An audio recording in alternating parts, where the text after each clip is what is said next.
आप देख रहे हैं आदित्य भारत न्यूज, साहस सच कहने का।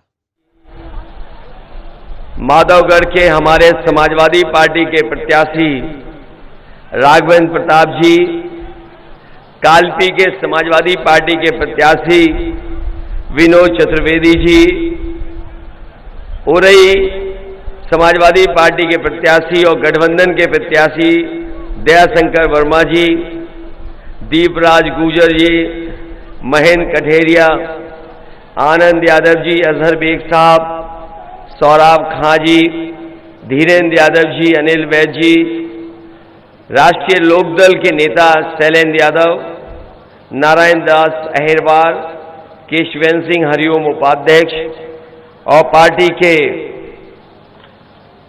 नेता अतुल प्रधान जी और बड़ी संख्या में हमें अपनी पार्टी के नेता कार्यकर्ता जो उस मंच पे दिखाई दे रहे हैं, सभी हमारी पार्टी के पदाधिकारी इस चुनावी जनसभा में उपस्थित, हमारे सभी आदरणीय बुजुर्ग किसान भाई, बड़ी संख्या में नौजवान साथी पत्रकार बंधुओं, मैं सबसे पहले आप सबको बहुत बहुत बधाई देना चाहता हूं और धन्यवाद देना चाहता हूं इस कार्यक्रम के लिए। मैं देख रहा हूं जहां समाजवादी पार्टी के साथ राष्ट्रीय लोकदल है, वहीं हमारे साथ ओम प्रकाश राजभर जी के भी झंडे हमें दिखाई दे रहे हैं। सुहेलदेव पार्टी का भी समर्थन है और इस बार समाजवादी पार्टी ने पूरे उत्तर प्रदेश में जितने भी क्षेत्रीय दल थे उनको साथ ला करके एक ताकत बनाने का काम किया है। और जिस तरीके का पहले चरण में चुनाव हुआ है, मैं समझता हूं पहले चरण के लोग और पहले चरण का संदेश यहां भी पहुंच गया होगा कि पहले चरण से ही गठबंधन ने बढ़त बना ली है और दूसरे चरण का जो वोट पड़ा है उसके बाद तो गठबंधन ने अपना शतक लगा लिया है।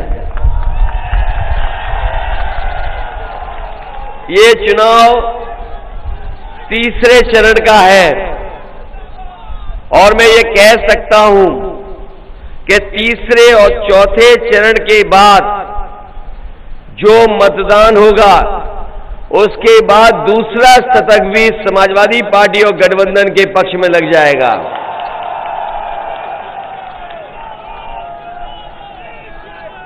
और जो लोग गर्मी निकालते फिर रहे हैं, जो लोग गर्मी निकालते फिर रहे हैं, वो पहले चरण के बाद ही ठंडे पड़ गए उनके समर्थक और नेता। और अभी मैं हमीरपुर आया था, झांसी के कार्यक्रम मैंने किए थे, अभी आपके बगल में कार्यक्रम करके गया हूं मैं, हमीरपुर, महोबा और झांसी। जो समर्थन मिला है उसके बाद तो भारतीय जनता पार्टी के नेता कार्यकर्ता सुन्न पड़ चुके हैं। और मैं कह के जा रहा हूं, ये तीसरे चरण में भारतीय जनता पार्टी के शून्य होने जा रही है, शून्य, इसको कोई वोट मिलने वाला नहीं है। हमारे बुंदेलखंड के लोगों, इससे ज्यादा समर्थन मैं समझता हूं किसी दल को नहीं मिला होगा। यहां की जनता ने भारतीय जनता पार्टी को 14, 17, 19 लगातार समर्थन किया है। और अगर आज हम देखें बुंदेलखंड में कुछ हिस्से में चुनाव तीसरे चरण में, कुछ हिस्से में चौथे चरण में है। आज पीछे मुड़ के देखो 5 साल में क्या मिला है आपको। 5 साल के अंदर आपको क्या क्या मिल गया बताओ। आपके साथ धोखा हुआ कि नहीं हुआ?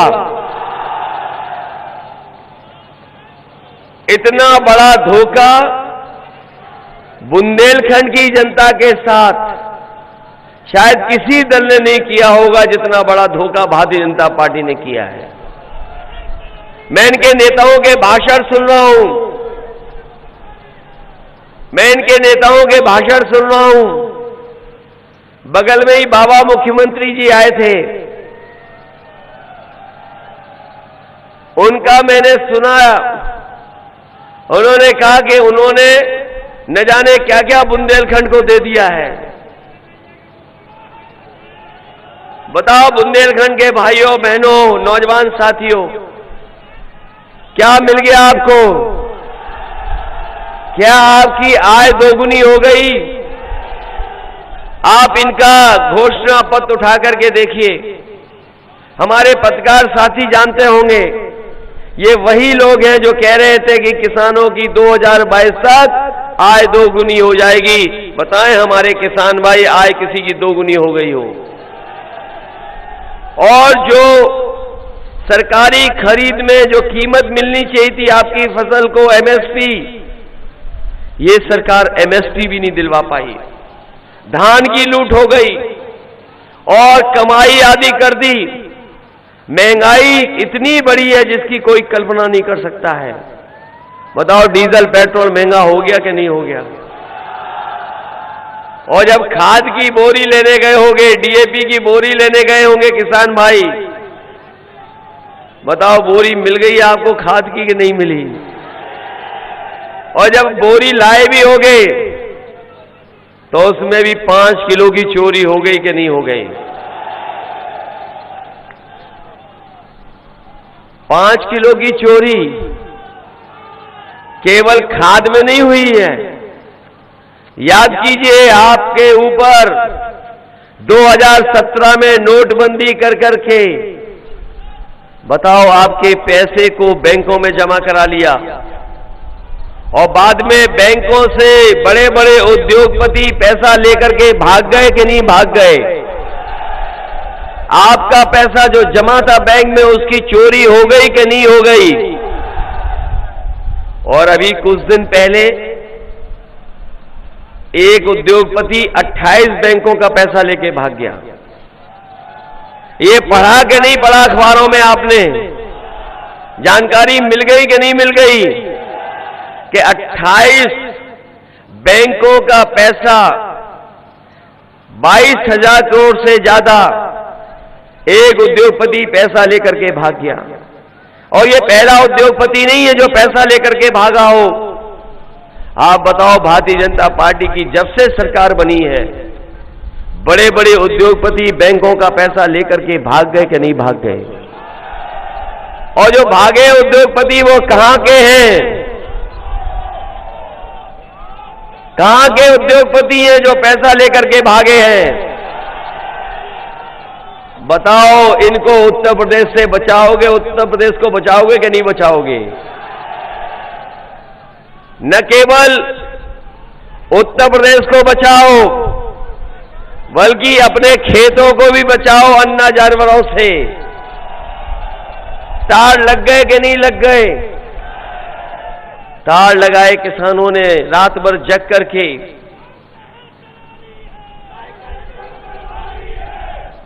तार लगाने पड़े, किसानों को रखवाली करनी पड़ रही है। और हमारे बाबा मुख्यमंत्री का सबसे प्रिय जो जानवर है,